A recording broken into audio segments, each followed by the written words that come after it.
You know, look, I want the FBI to conduct as thorough an investigation as they possibly can within whatever restraints are imposed upon them.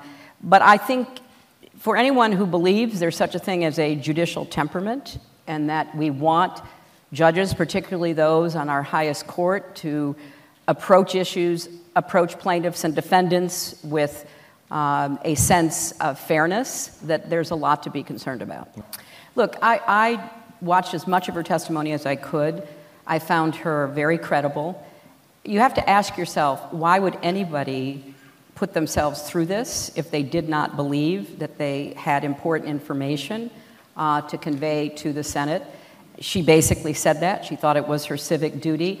So I found her presentation, I found her willingness to say, I don't remember that, but I remember this, to be very convincing.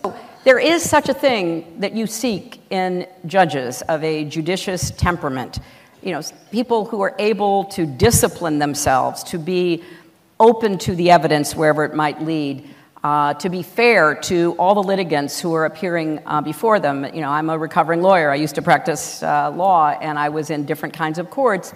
And this was quite unusual, what we saw the other day, and certainly the senators should, on both sides of the aisle, take that into account. When you are dealing with a political entity like the modern Republican Party that is trying to win at all costs, it's hard to know quite how to get in there to have that conversation.